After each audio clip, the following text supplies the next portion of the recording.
The days after the betrayal were long, heavy, and uncertain. Alex's mind constantly oscillated between two extremes: the calm, almost too good to be true ease Evelyn had introduced him to, and the frantic, familiar pull to fix everything with sheer willpower. Every morning, he'd wake up determined to implement what he learned, only to find himself slipping back into the same habits. Work consumed him once more. He buried himself in emails, meetings, and financial reports, hoping that doing more would somehow solve everything. But deep down, Alex knew this wasn't the solution. Each time he fell back into the familiar rhythm of control, he felt the creeping pressure of burnout, of the disconnection he had grown so accustomed to. Evelyn's voice echoed in his mind: trust the process, surrender to the flow. The words felt distant, almost like a far-off dream. How could he trust the process when everything in his life was falling apart? How could he trust himself to let go when the stakes had never been higher? He spent days reflecting, trying to understand what he was missing, what was actually holding him back. One evening, as the sun dipped below the horizon, Alex found himself alone by the retreat's small stone fountain, staring at the ripples on the water.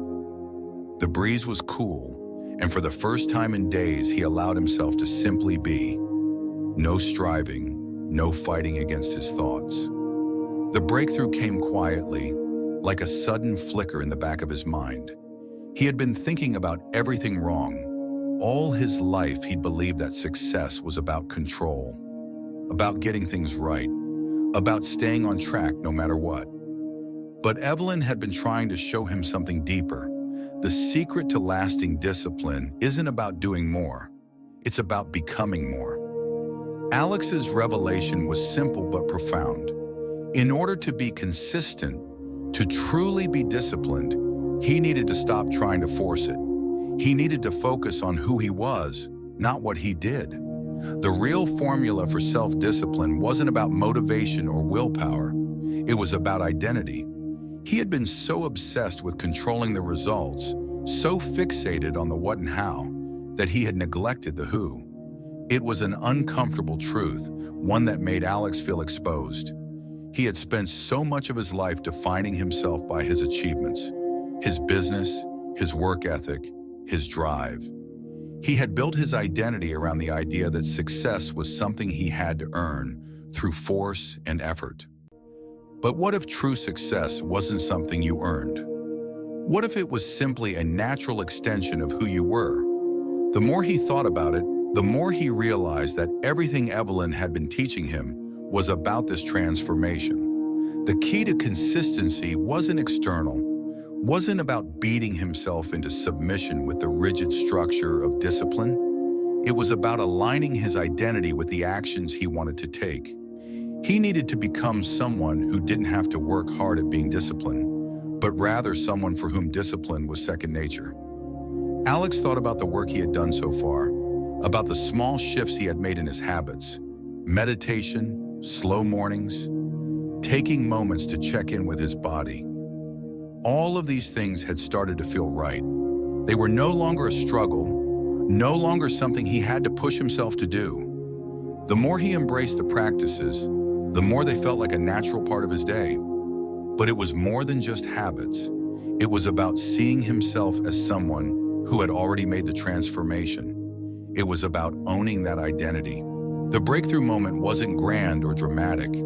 It was just a quiet understanding. The foundation of his new approach to discipline was no longer a struggle for control, but a surrender to who he was becoming.